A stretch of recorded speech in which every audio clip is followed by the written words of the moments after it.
Salve galera, esse é o nosso programa 17, a condição da mulher negra na sociedade brasileira. Falou sobre esta importante questão com a gente a professora, poetisa e filósofa Catiúcia Ribeiro, que é também pesquisadora, doutoranda na Universidade Federal do Rio de Janeiro e tem sido uma voz muito importante do movimento mulherismo africana no Brasil. A Catiúcia é tão querida que durante a conversa a gente chegou até a esquecer que ela é gremista. Brincadeirinha. Participou dessa conversa outras duas pessoas muito queridas também. A professora Márcia, que é pedagoga e atua como diretora da escola pública da rede municipal de Araucária. A Márcia, que é a famosa Diri, né? A Márcia que confessou também pra gente ter um lado Rochelle, mas que deixou o lado Rochelle dela de lado na conversa. E também o professor Galindo Ramos, é professor na Escola Pública do Estado do Paraná, atualmente trabalha na Secretaria de Estado da Educação do Paraná, no Departamento de Diversidade e Direitos Humanos, na equipe de Educação das Relações Étnico-Raciais e Escolar Quilombola. Certamente você que ouvir este programa vai ter a oportunidade de aprender muita coisa, então aproveite. Abraços.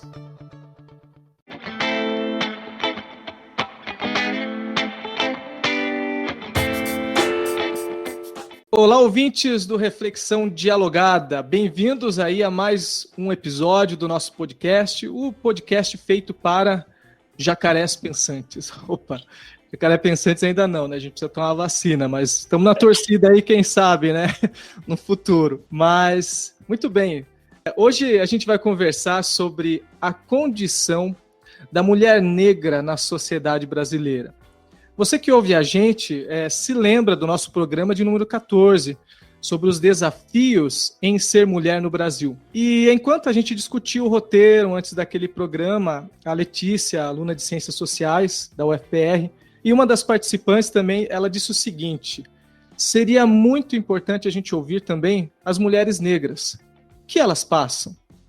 Pois se ser mulher no Brasil já se trata de uma condição delicada em virtude de toda a estrutura social pautada no machismo, valores patriarcais, quem dirá então ser mulher negra? E para falar sobre essa questão, estamos aqui com a presença da filósofa Catiúcia Ribeiro. Muito obrigado, Catiúcia. É um privilégio tê-la conosco. Oi, família Rotep. Bom, gratidão imensa em fazer parte desse debate, desse diálogo, de trocar com vocês, né? Um tema tão importante, tão visceral para a atualidade é pensar o lugar da narrativa das mulheres negras, né? Como que as mulheres negras se percebem, como as mulheres negras são percebidas e como as mulheres negras podem falar sobre si mesmas. Gratidão. Ótimo. Estamos também aqui, eu estou acompanhado de um guerreiro e de uma guerreira. Eu estou me referindo aqui ao professor Galindo Ramos. Obrigado, professor Galindo, por aceitar o convite. Olá, Oséias, tudo bem? Tudo bem aí com a professora Catiúcia? É um grande prazer estar nessa roda, né, nessa discussão, falando sobre esse tema tão importante, como a professora Catiúcia falou, tão delimitante nessa nossa sociedade. Então, a gente precisa realmente falar muito sobre essas questões. Então, é muito importante e um grande prazer estar aqui. Ótimo, valeu, professor Galindo. E também estamos com a professora Márcia. Obrigado, professora Márcia, é um prazer tê-la conosco. Nossa, o prazer é meu, tá? E já de antemão, Catiúcia, já vou te falar que uma filha minha está fazendo Ciências Sociais, entrou agora nesse último vestibular aqui da PUC, e falou: mãe, você vai falar com ela? Então, eu me senti, assim, numa responsabilidade, além da responsabilidade ancestral, e gratidão de você ter aceito nós, simples mortais, falar com você, porque você hoje está nos tops das deusas para a juventude preta aí, tá bom? Então, vamos ver se rola um debate aí bem legal, porque eu tenho a responsabilidade agora de falar tudo direitinho. E aproveitando, eu já vou passar a bola ali para a professora Márcia, né, para fazer as perguntas, para direcionar aí esse início dessa nossa conversa. Então, bom, o meu nome é Márcia Reis, tá, Catiúcia? Na verdade, eu vou te chamar de Catiúcia porque você é uma menina para mim. Eu sou ancestral a você, então me sinto na condição de falar dessa forma. A gente milita aqui nas causas da mulher negra. Temos em Araucária, que é a cidade da onde eu atuo, né, como pedagoga. Então, a gente atua com um coletivo feminino, tá? Um coletivo feminino na cidade de Araucária. Temos também um instituto afro-brasileiro que toca feiras afros aqui na região de Curitiba. E a partir desse lugar, eu primeiro quero agradecer a ancestralidade por ter permitido, né, esse encontro de mulheres pretas de gerações, porque a gente é de gerações diferentes, e isso faz total diferença na nossa escuta e como a gente vai encaminhar essa fala, né? E mais gratidão ainda a você, quando lendo os teus trabalhos, ver que eu me senti categorizada. Enfim, consegui me sentir categorizada. Fiquei muito feliz, não desencarnarei essa reencarnação sem saber a categoria que pertenço, que é mulherista africana. Nessa mesma toada, aí é importante a gente colocar para as pessoas que vão nos ouvir, né? No país que nós vivemos, com esse racismo estrutural, cruel, né? E tudo que a gente já sabe, o que é ser uma mulher preta nessa conjuntura, né? Porque não é para qualquer um, é só para mulher preta mesmo. Então, conta para nós. Bem, nós vivemos num país estruturalmente racista, né? O racismo, ele permeia todas as relações do cotidiano e permeia todas as relações sociais, né? E numa sociedade estruturalmente racista, ela também é estruturalmente machista. Então, as mulheres negras são aquelas que, ao lado dos seus filhos, dos seus companheiros, né, são alvo desse processo de violência que a estrutura do racismo determinou para elas. Então, ser mulher preta num país estruturalmente racista como o Brasil é um desafio do cotidiano, né? Eu sou uma mulher preta que tenho 40 anos de idade, né? Eu vi a luta da minha avó, vi a luta da minha mãe, vejo a minha luta, vejo a tua luta, vejo luta, inclusive, das gerações que estão vindo depois de mim, né? As mulheres negras são aquelas que estão à frente do seu povo, historicamente, desde a África, né? Então, tu falou de mulherismo africana, eu, enquanto mulherista africana, reconheço esse lugar de protagonismo, né, que as mulheres negras trazem, porque a África, por ser um berço matrilinear, sempre identificou as mulheres como centro vital de transformação. E essas mulheres, quando elas chegam nesse território, com os adventos da colonização, elas trazem essa experiência. Só que elas são confrontadas com as estruturas raciais. Então, as mulheres negras são aquelas que estão, dentro de uma perspectiva generificada, à margem da violência, né? Mas nós precisamos entender que essa violência, como ela é estrutural, numa mesma medida ela está para as mulheres negras, como ela também está para os homens negros, né? Porque a estrutura de violência que o racismo determina é para as pessoas pretas, né? Para esse corpo, para essa pele que é alvo, né? E aí, óbvio que em detrimento do machismo, né, que também é uma construção do Ocidente, né? E nós somos configurados dentro de uma estrutura filosoficamente ocidental, essas mulheres serão alvo, né? Então, perdem os seus filhos, perdem os seus companheiros, perdem os seus irmãos, e sempre estão, né? As mulheres negras são matrifocais, né? São aquelas que conseguiram, né, sedimentar a sobrevivência do povo negro nesse país. Olha, eu não tenho mais pergunta. Brincadeirinha. Tem sim, peraí. E aí, você já foi adiantando a segunda pergunta, mas é assim, qual que é a importância, né, da busca das categorias filosóficas ancestrais na construção do mulherismo africano, né? E a gente está falando mulherismo, mas você já pode aproveitar e explicar para a gente o uso correto desse termo. É mulherismo ou é mulherisma? Porque, na verdade, em alguns momentos dos textos, a gente viu em alguns lugares essas duas palavras. Bom, mulherismo africano ou mulherismo africano, né, não tem nenhum tipo de problemática nessas duas narrativas. É uma teoria política cunhada no final da década de 80 pela doutora Clenora Hudson, que, a partir da investigação das filosofias presentes no território africano antes do processo colonial, entendendo que a história da população negra não começa com os adventos da colonização, não começa no século XV, a nossa história antecede a colonização, né? Se nós pararmos para pensar na filosofia africana, nós estudamos um princípio filosófico entre a imensidão de África. Eu estudo, por exemplo, o Kemet, né? Que é o que Sheikh Anta Diop nos sinaliza como Egito. No calendário egípcio, nós estamos no ano de 6.257. Então, a colonização ela é uma partícula, uma fissura, né, frente à imensidão desse tempo histórico. Então, o mulherismo africano olha para a experiência dessas mulheres e como essas mulheres se organizavam.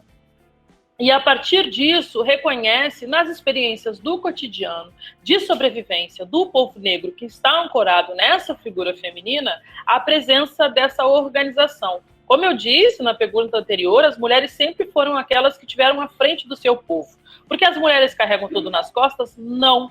Porque o continente africano é um continente matrilinear, que entende a presença feminina consanguínea de manutenção do seu povo, do seu legado, da sua cultura. Então, a filosofia africana é de fundamental importância porque nos permite fazer uma investigação história e epistêmica de como eram as estruturas da antiguidade africana. E ali, quando nós fazemos essa investigação, nós chegamos nas mulheres. Inclusive, ela fala de um princípio ético da antiguidade que está ancorado na figura de Maat. Maat é uma deusa da antiguidade egípcia que é responsável pela lei, pela ordem e pelo equilíbrio, porque ela também é aquela que determina o feminino. Então, tem uma pensadora nigeriana que eu gosto muito, que é a Oyeronke, que ela fala, por exemplo, que essas categorias de violência, as categorias de gênero, elas não existiam na África antes da chegada da colonização. Então, o mulherismo africano ela nos convida a pensar que mulheres são essas. Como é que teria sido o mundo se as mulheres negras não tivessem sido colonizadas? Como é que seria... Aí, para pensar assim, né? As mulheres negras estão até hoje à frente, né? Nós estamos numa era onde as mulheres negras são as maiores protagonistas de voz, né? E o que é isso se não é essa manutenção dessa filosofia, dessa ancestralidade? E eu tenho falado muito, né, que é essa coisa do nosso corpo enquanto território de permanência das nossas histórias, das nossas presenças, como diz a própria maravilhosa Conceição Evaristo, das nossas escrevivências, né, das nossas potências dos nossos corpos. Então, o mulherismo africano ele é um processo investigativo. Clenora Hudson, inclusive, fala mulherismo africana porque ela reivindica, né, o latim como uma língua negra moura. Então, ela está dizendo assim, nós temos o princípio, nós temos tudo.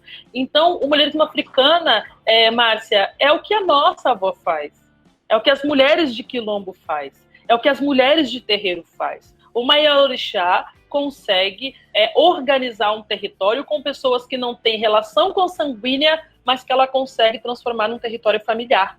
Na comunidade é a mesma coisa. Eu saio para trabalhar, a tia da frente vai cuidar do meu filho. A tia que vende cachorro-quente na frente da escola vai olhar as crianças que estão na escola.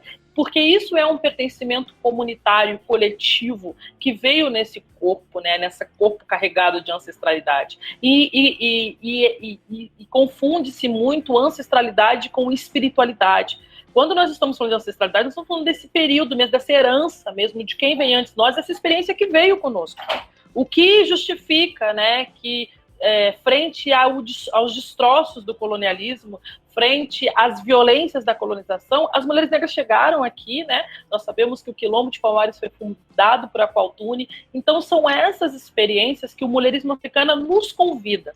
Como nós, mulheres negras, podemos olhar para as nossas experiências do passado para caminhar para o futuro. Eu tenho dito muito, né, que o nosso futuro ele é ancestral.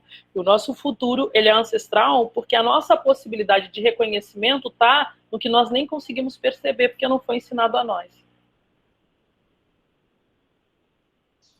É isso mesmo. Por essa que eu acabei, obviamente, estudando mais os teus textos, enfim, e teus estudos, e aí conseguir me perceber, né? Porque há algum tempo a gente já vem fazendo essa discussão, inclusive o Instituto Afro-Brasil, que é o que toca as feiras, eram de homens, né? Então, vou te contar, eram de homens. Meu pai deu para a gente de herança um instituto, ó, tomem esse instituto para vocês. E aí, mas tomem isso para vocês, que ninguém fez nada, mesmo vocês também não vão fazer. Tadinho do meu pai, né? Tá lá com os seus 87 anos dele. E aí nós tocamos feira em Curitiba, uma cidade genuinamente europeia, que adora se dizer assim, mas no sul nós somos a população de mais pretos declarados, e aí nós tocamos feira há quase 5 anos dentro dessa cidade, numa praça chamada Praça Zumbi dos Palmares. Então, a gente pegou a herança, e como a gente tinha força ancestral, a gente transformou aquilo que parecia quase nada em algo que deu bastante visibilidade, e tem feito Black Money e várias outras coisas aí para as pessoas e basicamente para as mulheres, porque a maioria das nossas afroempreendedores, o número esmagador é de mulheres, né? Até porque a ideia era essa mesmo. Então, eu me senti categorizada e isso, assim, foi de uma grandeza, até porque eu não conhecia o Oséias, assim, fantástica, porque quando a gente consegue se perceber, a gente sabe para onde a gente vai caminhar, né? Ainda mais em períodos tão duros como está sendo para a nossa pele preta. Isso. Perfeito, obrigado, Márcia. Professor Galindo, passei a bola para você, pode chutar para o gol. Beleza, valeu, Oséias. Então, eu queria trazer um pouquinho mais para a atualidade, algumas questões, claro, fazendo esse paralelo da ancestralidade, que a minha pergunta vai ter tudo a ver com isso. Só antes de contextualizar, né, eu trabalho atualmente na Secretaria de Estado da Educação do Paraná, então eu estou na gestão, né, especialmente trabalhando com políticas da educação das relações étnico-raciais e, claro, pensando muito nessas questões da mulher negra na nossa sociedade, no nosso contexto. E eu sou fruto de uma sociedade, comunidade ou microcomunidade matriarcal, né? Eu fui criado pela minha mãe, pelas minhas avós e juntamente com as minhas irmãs. Então, eu era o único homem num contexto negro feminino. E pensando nisso, no Brasil hoje, a partir da PNAD, em 2019, a população brasileira ela é constituída com sua maioria por mulheres. Cerca de 52% de mulheres, 48% de homens. Nesse contexto maior de maioria feminina, a maioria delas são mulheres negras. Então, como entender, nesse contexto histórico, considerando que as mulheres negras são as que mais sofrem relacionadas aos efeitos da desigualdade, das políticas públicas, dos direitos fundamentais, como entender e compreender essa mulher negra na sociedade hoje, a partir desse contexto de dificuldades de políticas, de direitos fundamentais aos quais ela tem direito, e ela sendo a base da nossa sociedade, como a gente fazer com que isso realmente extrapole, a gente consiga pular esse muro e mudar essa sociedade tão complicada e tão machista nesse sentido. As mulheres negras são fruto, né, dessa violência, que é essa violência racial, atrelado a essa violência de gênero, né? O mulherismo africana, ele não prioriza a discussão de gênero, mas ele também não descarta a discussão de gênero, porque nós sabemos que nós vivemos numa sociedade machista e que as mulheres são aquelas vítimas desse processo. Então, você ser mulher preta, né, no caso nós, pretas mulheres, numa sociedade machista, de um desafio tremendo, assim, né? Porque nós temos que dar conta da estrutura, que é essa estrutura de violência, e temos também que dar conta dos nossos pares que estão atravessados pela violência do machismo, né? E que acabam, muitas das vezes, reproduzindo essa lógica de dominação, essa lógica de subalternização sobre os corpos das mulheres e que colocam as mulheres nesse lugar de vulnerabilidade, né? Se nós olharmos, por exemplo, o feminicídio, o índice de violência sobre as mulheres negras é gritante. E quando com as mulheres negras, esse índice ele diminui. Então, o que nós precisamos, por exemplo, no mulherismo africana, nós estamos muito debruçadas a trazer uma perspectiva de trazer como é a realidade de construção de mundo dessas mulheres negras e validar essas realidades como legítima. Quando nós reivindicamos, por exemplo, a filosofia africana como uma possibilidade de reconfiguração dessa imagem que foi criada sobre as mulheres negras, é justamente para entender que esse lugar das mulheres negras está assegurado por uma filosofia que entende essa mulher como protagonista da sua própria realidade. Então, enquanto nós ficarmos operando dentro dessa lógica cartesiana, socrática, machista, que coloca o homem como centro vital, as mulheres negras sempre estarão no lugar de subalternização. Porque se nós temos o homem como esse centro vital, onde estão as mulheres negras, né? Porque esse homem, quando o centro vital, é o homem branco. Então, esse homem branco, hegemônico, cis, hétero, cristão. Aí os homens negros já estão subjugados a esse homem. E aí, onde é que estão as mulheres negras? Né? Então, entendendo que nós precisamos reconhecer, para dar esse salto, para dar esse boom, é reconfigurar a perspectiva histórica das mulheres negras a partir da sua própria realidade, validar as suas experiências como legítimas, reconhecer que as suas experiências são experiências de transformação, que as suas filosofias são legítimas e que elas não podem ser colocadas numa estrutura que nem sequer foi pensada para elas. Nesse sentido, professora, existe uma rivalidade, a professora falou da mulherismo africana e a questão do feminismo. Existe essa rivalidade, o oportunismo de quem quer desmerecer a política de nós negros dos nossos direitos? Essa pergunta é clássica. Não existe um lugar que as mulheristas vão falar que não perguntem rivalidade. Não há uma rivalidade entre mulherismo africana e feminismo negro. O que nós, mulheristas, né, por exemplo, eu sou uma mulherista africana que reconheço todo o percurso histórico de luta política construído pelas feministas negras. O lugar da Lélia, o lugar de Beatriz Nascimento, o lugar de Sueli Carneiro, o lugar de Teresa Santos, que é uma feminista negra na qual eu tenho muito respeito e adoro o que Teresa produziu. O que nós estamos trazendo é que nós precisamos avançar em alguns debates, olhar para outros horizontes nas quais gênero não seja o principal ponto, né, de diálogo nessa relação social política. Porque muito antes de as mulheres negras morrerem porque são mulheres, o alvo é o povo negro.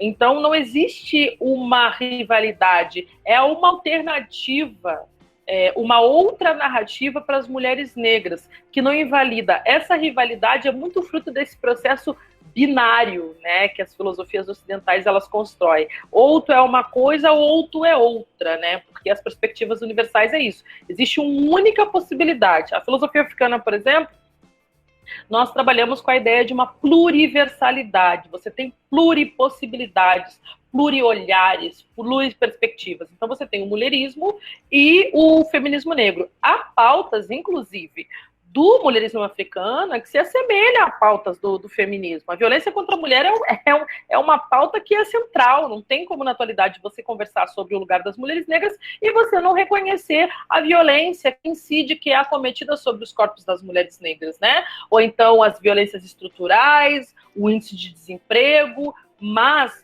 a forma de olhar para essas duas realidades é que é diferente.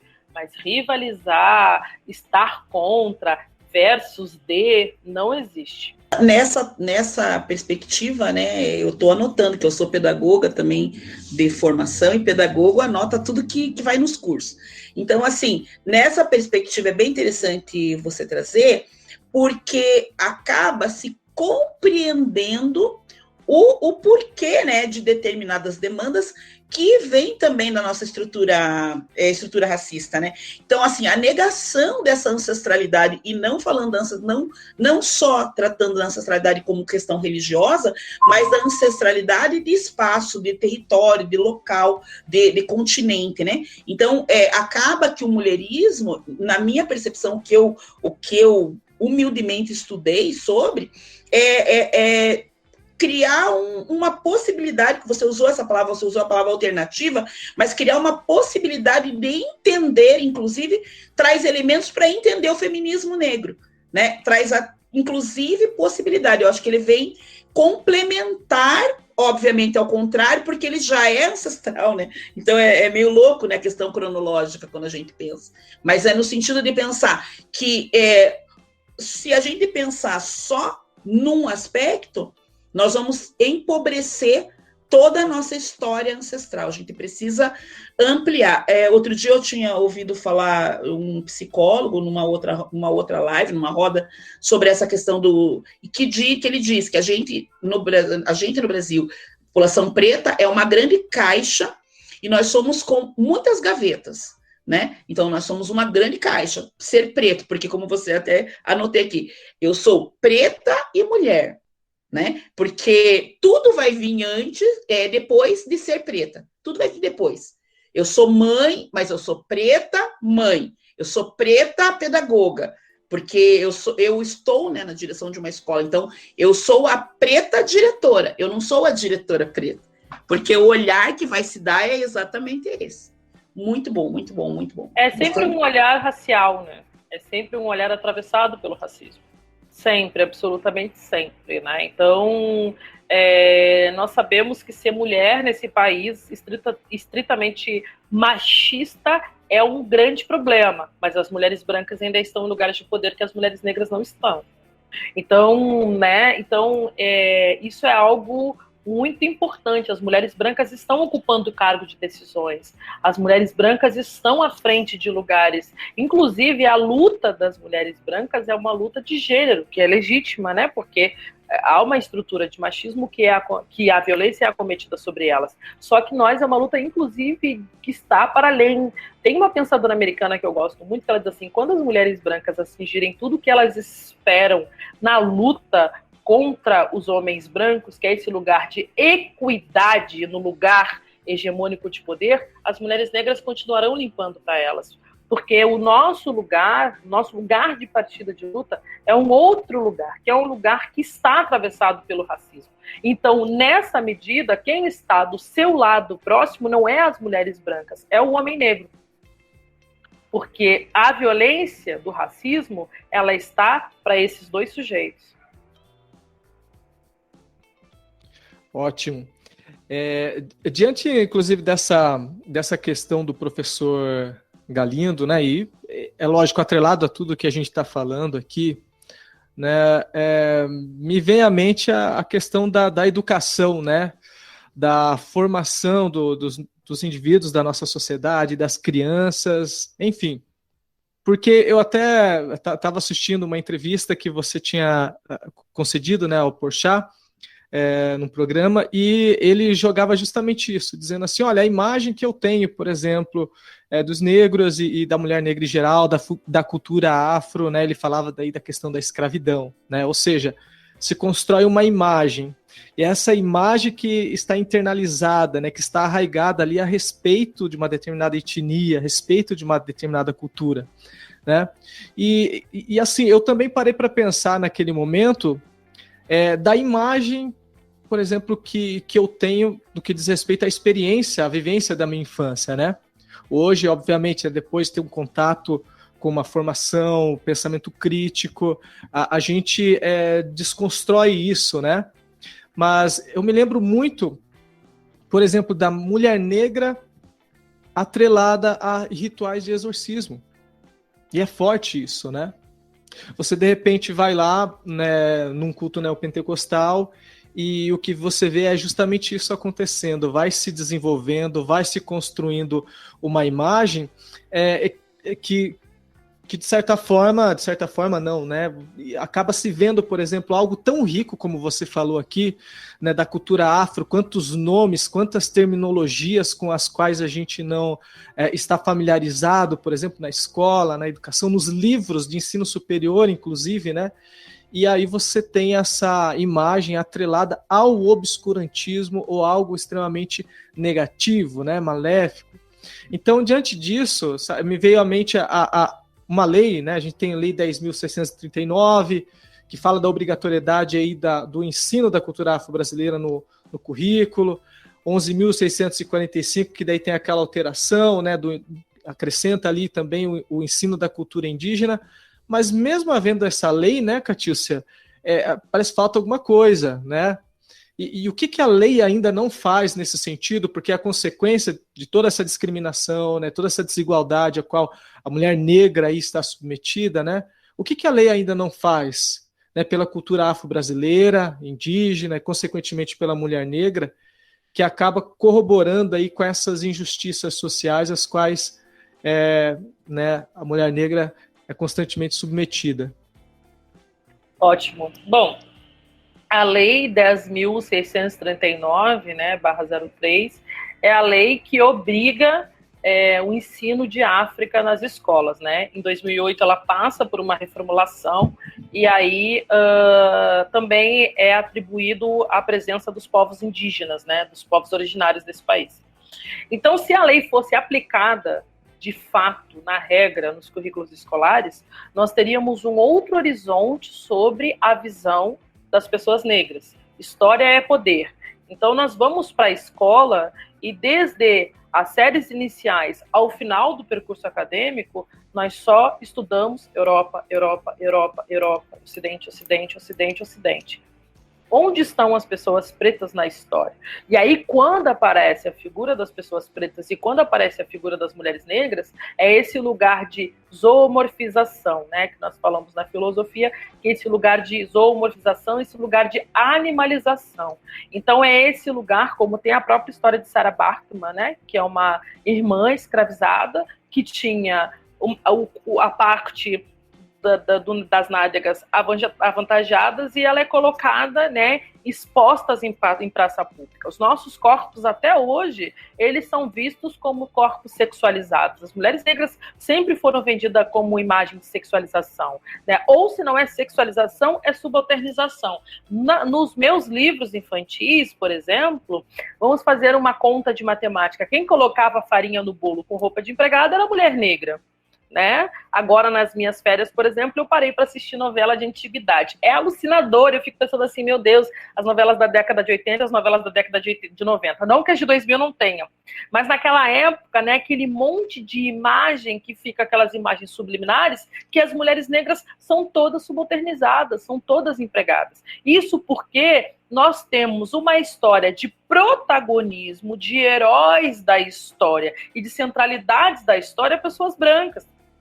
Então, a aplicabilidade da Lei 10.639 nos asseguraria o lugar de protagonismo na história também. Porque se tu conhece corrente, açoite, subalternização, estupro, o que você vai olhar para essas mulheres e para esses homens e para essas crianças e para esses idosos? Essa é a imagem que fica orbitando na subjetividade das pessoas no mundo. Então, a Lei 10.639 possibilita que as pessoas pretas tenham um entendimento maior da sua história, né, e que as pessoas brancas sejam menos refratárias ao racismo. Só que é uma lei federal, que faz parte de um percurso histórico do movimento negro, que depois, né, depois chega no governo federal e ela é aprovada, é fruto de uma luta que começa com a Frente Negra Brasileira na década de 30 e que ainda hoje nós não temos a garantia dos currículos da lei. Por quê? Porque ela não prevê ser sancionada. Se ela não prever ser sancionada, existe nas escolas uma, como é que é o nome? Uma autonomia curricular. E se existe uma autonomia curricular e não tem uma pressão do Estado, e é importante, né, dizer que o Estado é racista. Com a atual configuração do Ministério da Educação, então nem se fala. Então, assim, nem vão chegar a esse ponto caótico, crítico que nós, né, porque, enfim, como diz Tereza Cristina, não tem lugar para esse sujeito no nosso ateliê. Mas, então, assim, então a lei seria a possibilidade de uma outra lógica de educação. E aí você vai trazer, imagina se nós tivéssemos a possibilidade de ensinar para as nossas crianças que o berço da civilização é a África, que o berço da civilização é gestado e gerido na presença, na figura das mulheres. Então você não vai mais colocar as mulheres como subalternização. Você vai olhar para as mulheres negras e você vai ver nela esse lugar de heroína que foi atribuída às mulheres às mulheres brancas. Só que assim, não existe as nossas histórias, né? E a televisão, a revista, o jornal e a escola. A escola não é um espaço de educação, é um espaço de formatação de sujeito. Ela formata o sujeito para atender toda essa estrutura desse status quo que está aí, porque ela opera dentro das filosofias, da história, da geografia, né, do português, né, porque até o nosso português é um português colonial. Então, é de fundamental importância. Eu estudei sobre a lei, escrevi sobre a lei 10.639 na minha dissertação de mestrado. Na atualidade, eu dava aula numa escola de ensino médio e nós colocamos a lei na aula de filosofia, problematizando o início da humanidade. E se os sujeitos tivessem nascido não na Grécia, mas tivessem nascido anterior à Grécia? Qual é o modelo de sujeito que nós teríamos? Então, eu não preciso nem te dizer, né, que nós fizemos um estrago na escola. Obviamente, eu fui mandada embora, né? Porque nós fomos mandados embora da escola, para te ver como é a lógica. Porque o que estava orbitando no diálogo daquele espaço é que eu estava politizando demais os alunos. E, na verdade, eu não estava politizando os alunos. Eu estava trazendo uma outra possibilidade de não mais construir uma sociedade que mata, extermina pessoas pretas, mulheres pretas.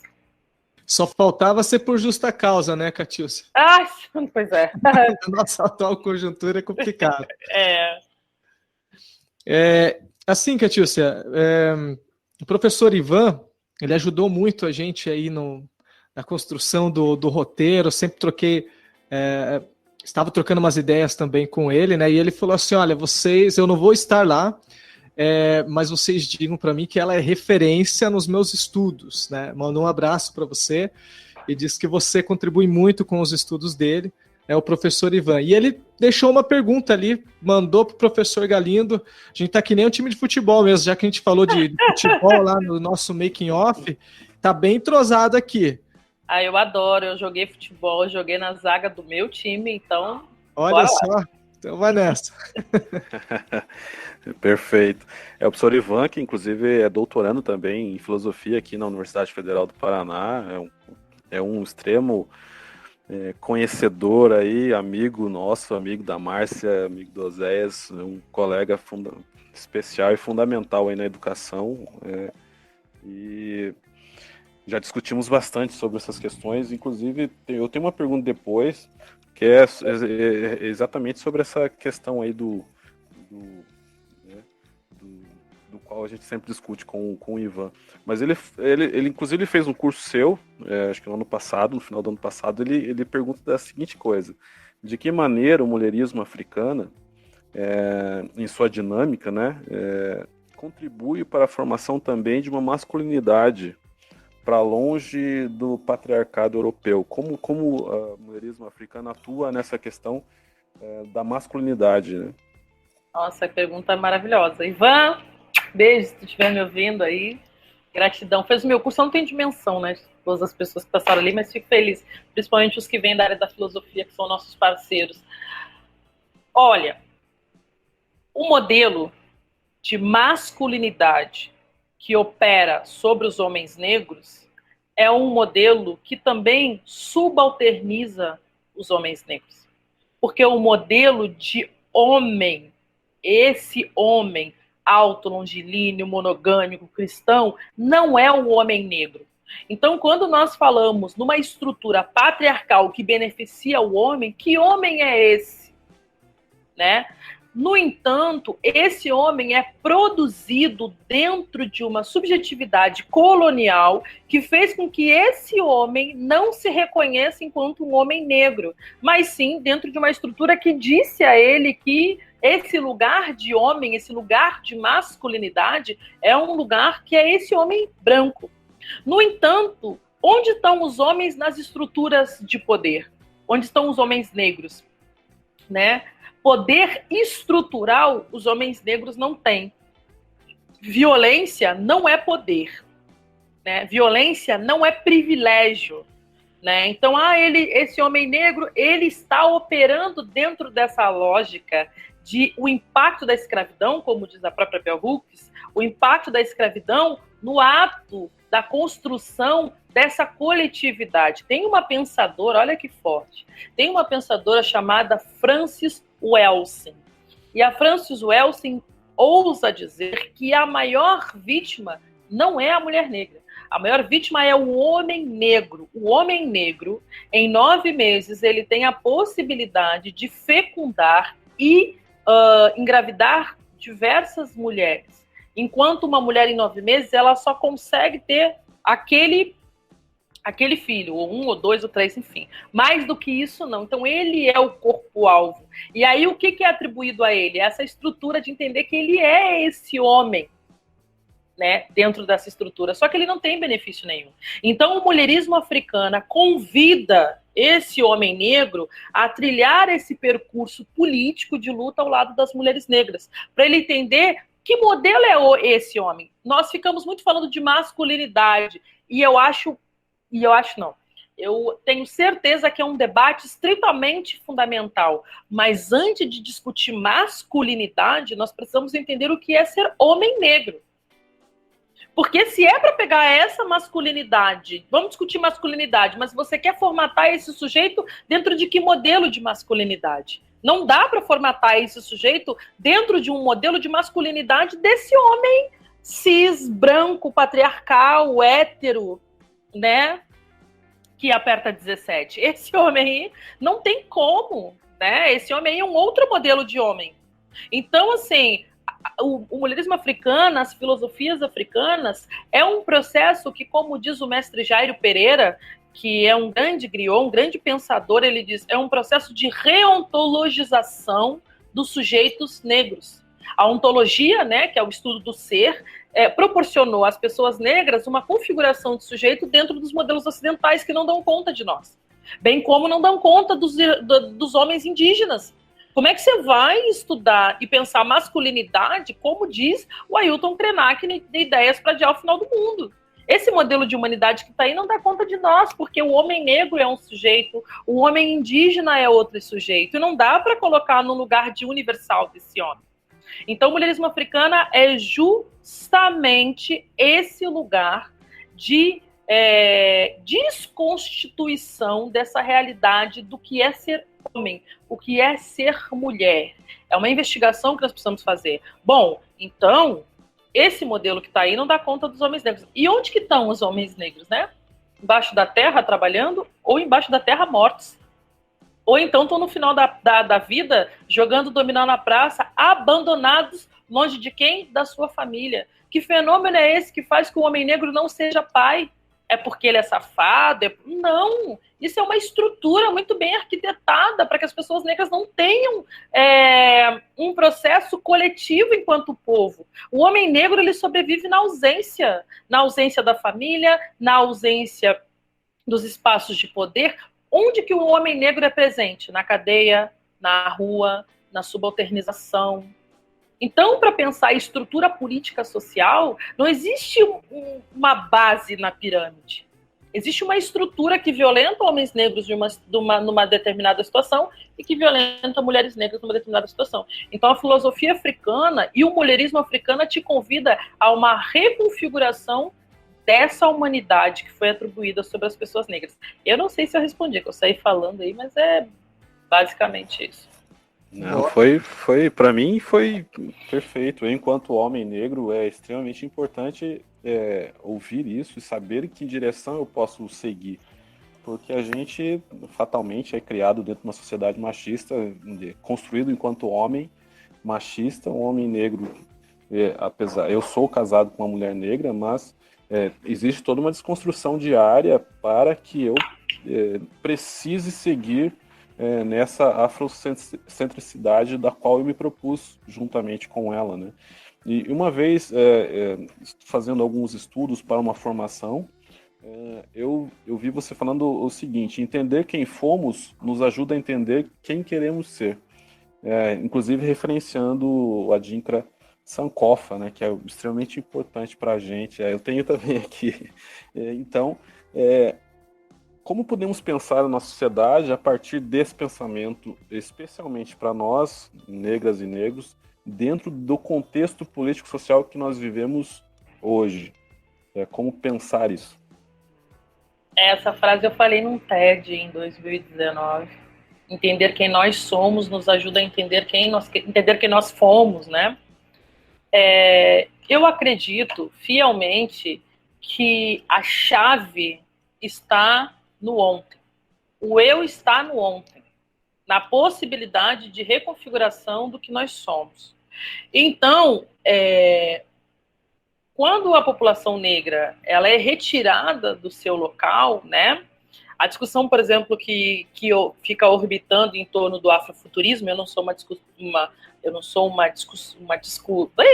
só pessoa que discute afrofuturismo, mas sou uma leitora, é esse lugar de distopia, né? Então, assim, quando nós olhamos para todos os filmes que falam de futuro, Star Wars e tudo, nós estamos diante a um mundo que vai colapsar e um mundo que já acabou. Só que para a população negra, nós já estamos num mundo de distopia. Nós já estamos diante de um mundo que já acabou. E esse mundo acabou em 1562, quando nós chegamos aqui e não tínhamos território. E aí, a partir daquele momento, foi atribuído, tiraram de nós o nosso nome, a nossa espiritualidade, a nossa história, a nossa corporeidade, o nosso jeito de vestir, e acabaram criando um outro modelo de humanidade que nós, enfim, né, com o longo do tempo, fomos experienciando e vivendo essa realidade. Só que é um modelo que foi criado para alicerçar essa estrutura, mas que não dá conta frente a tudo que eu disse aqui, por exemplo, dos homens negros. Então, o que nós éramos, né? Como nós podemos olhar para as nossas experiências? Engana-se quem acha que essa resposta está estritamente no passado. Essa resposta está agora, nas nossas práticas, que são práticas que nos ajudaram a sobreviver. Sou uma mulher nascida e criada numa família quilombola, num terreiro de quilombo. Esse espaço é um espaço de formação de sujeito. Minha mãe deu bori grávida, em 40 anos eu nunca vivenciei outra espiritualidade. O terreiro é um espaço de reconfiguração. Tem valores ali que são valores que não se perderam. Nas comunidades, em Porto Alegre chama de vila, no Rio de Janeiro chama de favela, São Paulo chama de comunidade, mas são espaços majoritariamente pretos e que existe uma ordem organizacional dentro daquele espaço que tem que ser levado em conta. Aquele espaço forma sujeitos, inclusive, dentro de uma outra estrutura. Emicida fala muito bem, né? Tudo que nós tem é nós.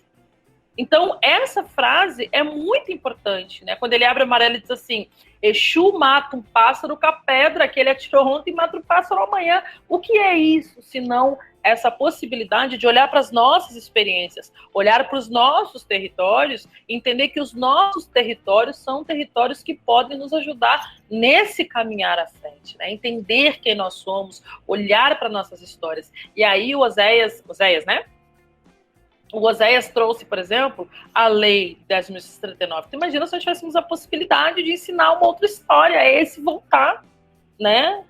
Das minhas crianças entenderem que entrar num terreiro não é um espaço diabólico, é um espaço negro que manteve tradicionalmente uma cultura. Independente da espiritualidade que você vivenciar, ali não é um espaço estritamente de espiritualidade. E eu falo espiritualidade porque, na minha concepção, não é religião, né? Religião pressupõe se religar a algo. Eu não me religuei ao meu ancestral, ele estava em mim, né? Então, esse espaço é um espaço que nos ajuda a isso. Então, se dentro das filosofias africanas, a relação é de coexistência, né? Então, você respeita a natureza para respeitar a humanidade. Essa prática te leva para os territórios. Eu respeito a mim, respeito a natureza, respeito o território. Se eu sou, a natureza é e nós somos. Então, nós estamos diante a uma filosofia Ubuntu. E a filosofia Ubuntu, ela fica orbitando dentro de uma estrutura de sankofa. Caminhar à frente, sempre olhando para trás, sempre olhando para quem veio antes, né? Então, isso é muito importante. Então, eu acredito muito, assim, que pode nos ajudar. E eu sempre falo isso, assim, e é tão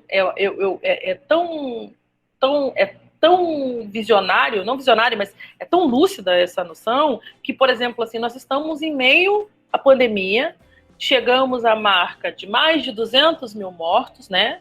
Vamos ultrapassar um número assustadoramente de infectados e nós não conseguimos nos organizar coletivamente para dar conta disso. Por quê? Porque nós somos uma sociedade individual, individualista, singular.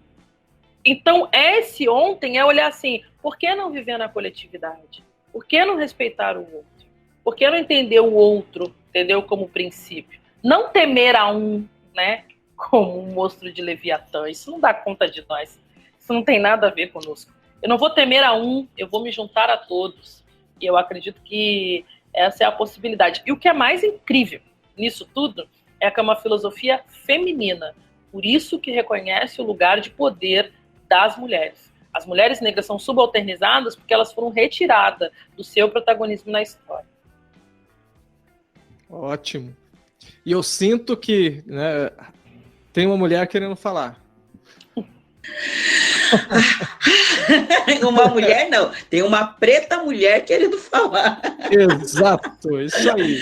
Então, assim, e aí fala da 10.639, da coceira, né? Porque a gente está na escola pública, aqui em Araucária, numa escola de periferia. Eu, esse mês, faço 25 anos de pedagoga nesse município, né? Um município que, quando eu chego, é um município genuinamente branco.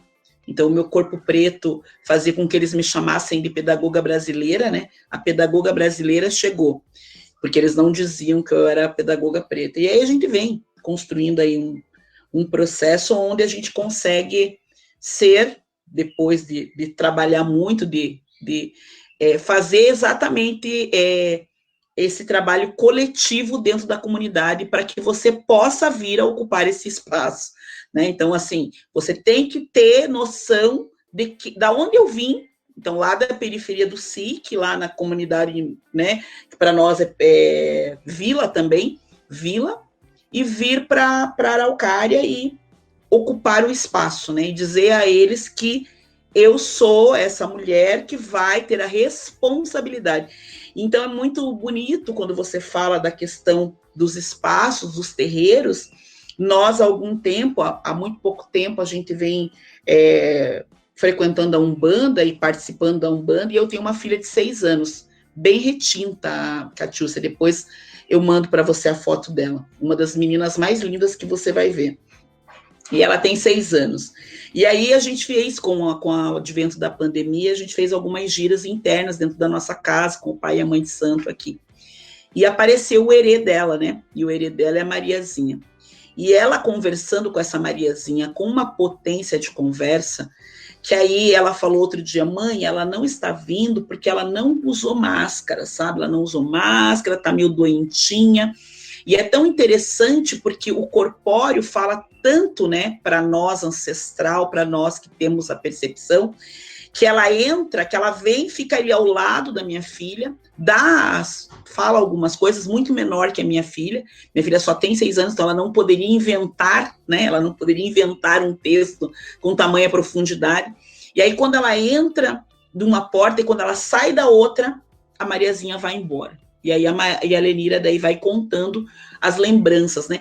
E pense a escola que eu sonho, a escola dos meus sonhos, onde eu possa falar sobre a religião sem ter que fazer um textão como eu tive que fazer o ano passado, quando a mãe disse que aquela atividade de orixá não ia fazer. Ah, mas vai, né?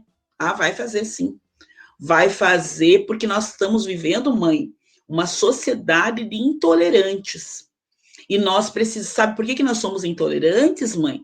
Porque nós desconhecemos a cultura do outro. Então, a gente acha tudo errado, mas a gente nem sabe do que a gente está falando. Então, para o teu filho ter uma outra sociedade, mãe, eu preciso falar sobre esses orixás nesse momento. Então, ele vai ter conhecimento, porque nosso papel aqui não é falar da religião A ou da religião B, mas é dar conhecimento cultural para o seu filho. E eu só posso falar isso, Catiúcia, sendo uma mulher preta.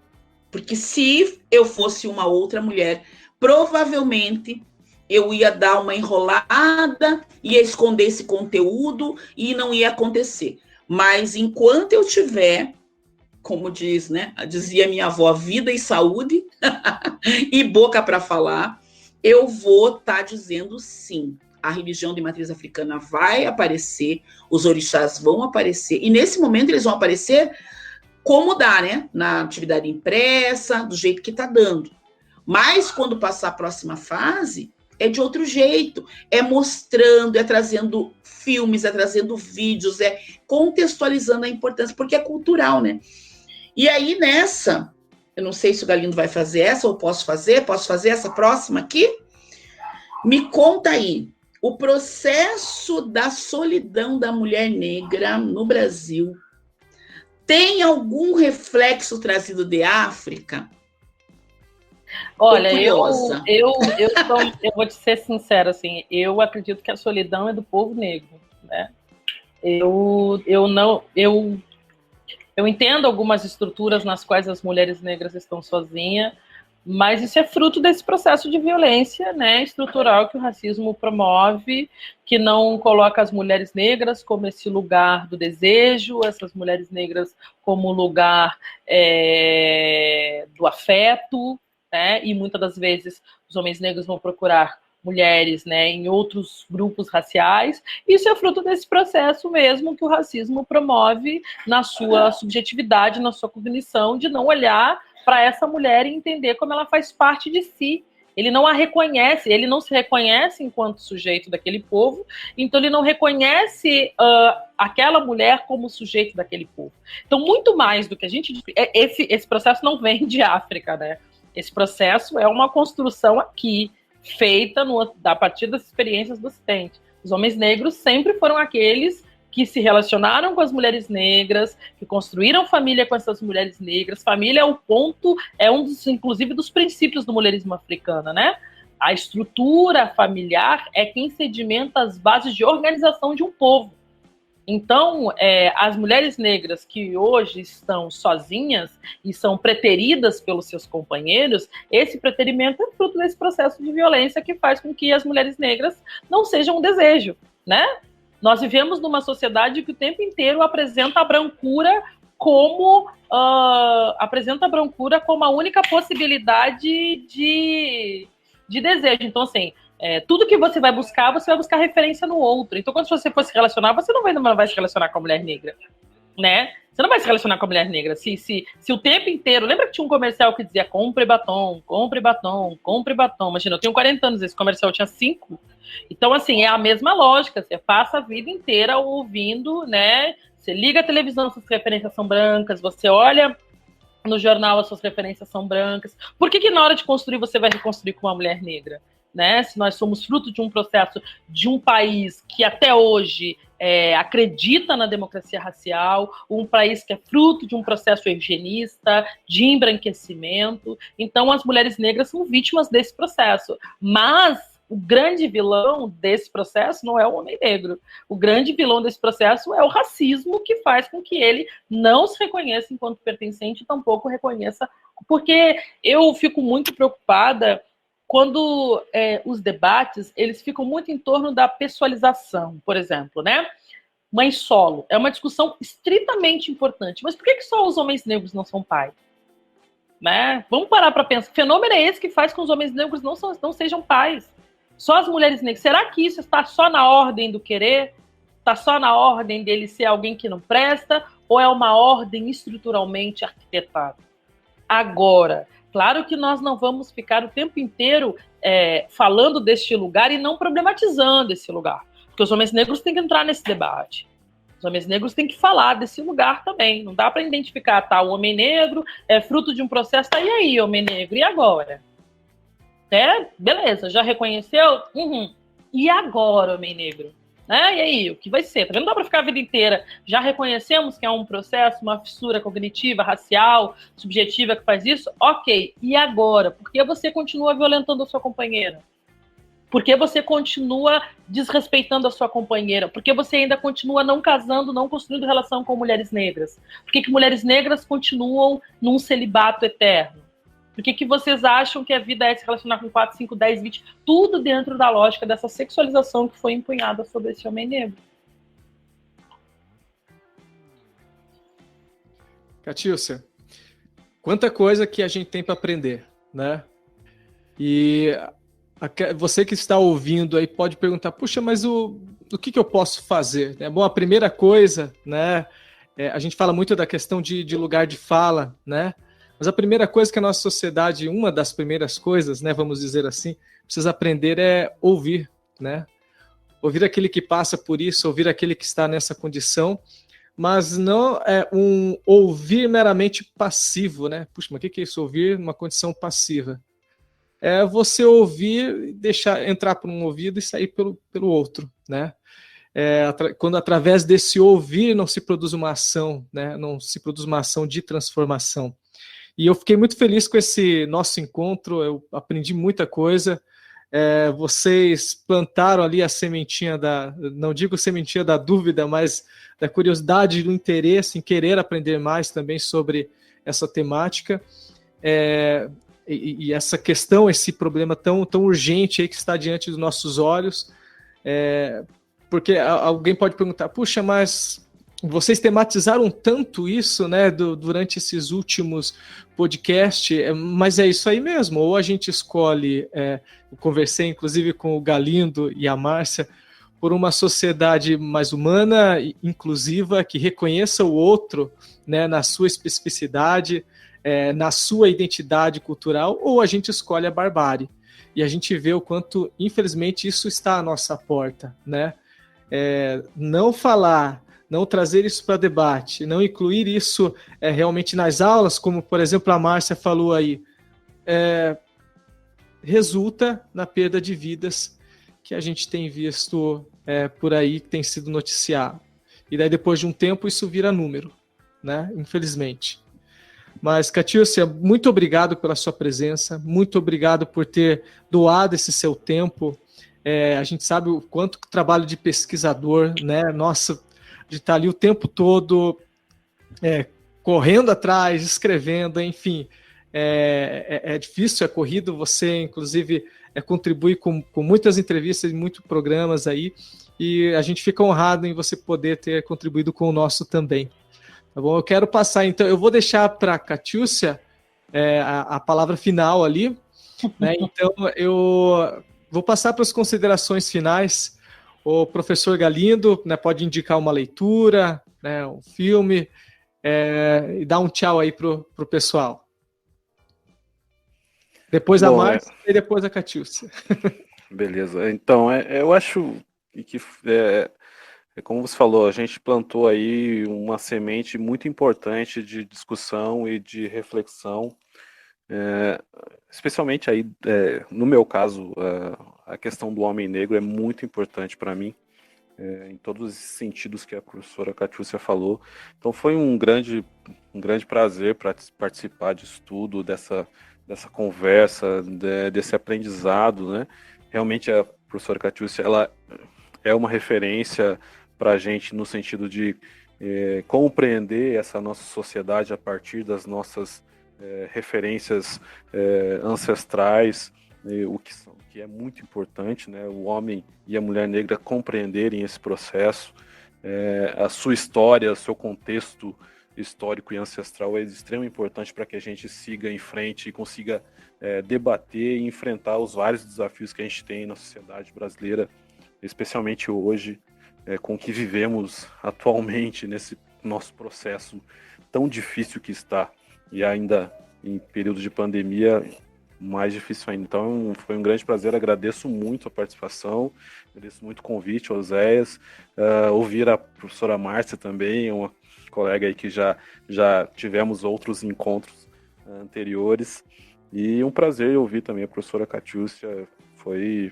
para mim engrandecedor e levo muita coisa para frente a partir disso, de estudos e de pesquisas e buscar novas informações a partir disso. Então, agradeço. Olha, eu contei aqui por WhatsApp para minha filha, eu estou frente a frente com ela. Ela falou, aonde? Eu falei, estou aqui frente a frente. Mãe, né? Então, assim, gratidão eterna, sabe? Esses espaços, esses momentos, eles fazem a gente estar como que conectado com essa força ancestral que dá caminho, né? Que abre os caminhos, né? Que eu gosto muito do orixá do tempo, né? Que a cada tempo a gente vai fazendo as coisas, vai encontrando pessoas, né? O Ivan Monteiro, que é o professor Ivan Monteiro, que está terminando o doutorado dele, é o meu filho do coração, Catiúcia, porque o meu universo é feminino.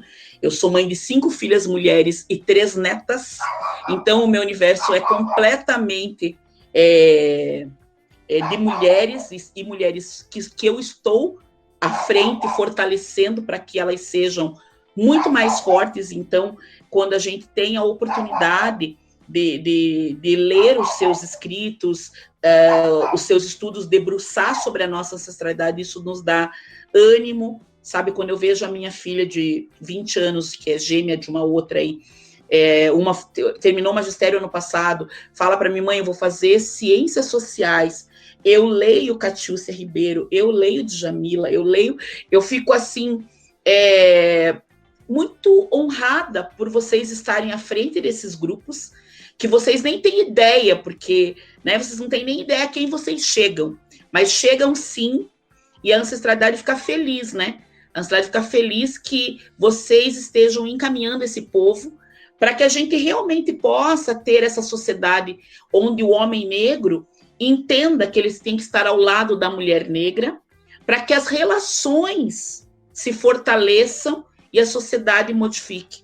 Então, é muito importante saber que não precisa ninguém estar nem acima nem abaixo, mas é estar ao lado, protegendo, fazendo proteção, né? Fazendo segurança para que essas mulheres que trazem no seu ventre a possibilidade da recriação e da recomposição, sejam cuidadas, para que não se sintam sozinhas, que é esse o meu papel aqui na minha família. Agradeço, Oséias, ter me conhecido, sempre que precisar estou à sua disposição, tá?